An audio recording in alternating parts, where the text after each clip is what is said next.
Sapol sa CCTV footage ang pagbuto o pagkasunog sa usa ka pribadong bangka sa Zamboanga City.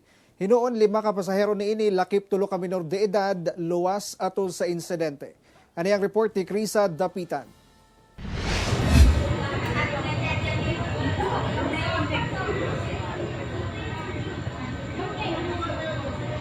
Mao kini ang kuha sa CCTV footage sa pantalan sa Barangay Rio Hondo sa Zamboanga City, Huwebes sa gabi. Makita ang jungkong nga bangka nga pahawa na unta sa pantalan dihang kalit kining misilaob. Gilayong nangambak ang mga sakay niini kung asa dunay usa nga nagkalayo una nakaambak padulong sa dagat. Sumala sa mga personahe sa Barangay Rio Hondo, kinsa unang miresponde. Gilayon silang nanawag sa kabumberohan aron mapakgang ang kalayo. Rescue po agad doon kung ano yung maitulong, especially po nakita na po ng council, tumatalon na po yung mga tao, so right away din. Parang yung iba tumalon na din para i-rescue yung mga bata at saka po na parang tumawag na rin ng bumbero.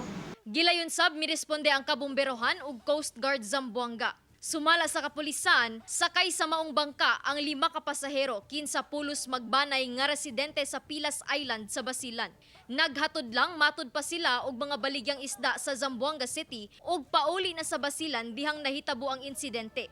Loaded ito ng mga assorted goods at saka gasoline. Nung in-start yung engine, nag-spark. So yun yung nag-trigger ng sunog. And suddenly, may sumabog. So yung mga passenger nagkalunan. Gila ang mga pasahero nga sila si Linda Haraji, 65 anyos, Abdul Salam Abdul Gani, 33 anyos ug 3 ka menor de edad nga nailhang sila sa Darakuni Yakob, 12 anyos, Farah Abdul Gani, 5 anyos ug Norgia Abdul Gani, 3 anyos kinsa nakahigaom og mga gagmayng paso sa lawas tungod sa insidente. Hinuon luwas silang tanan. Padayon ang investigasyon sa BFP Zamboanga ug Philippine Coast Guard Zamboanga sa pagsuta sa tinubdan sa sunog. Kumukuha pa tayo ng mga statement sa mga witnesses natin. Ini-establish pa natin yung cause of fire niya. Kauban si Alta Rosales sa kamera. Ako si Krisa Dapitan para sa One Mindanao.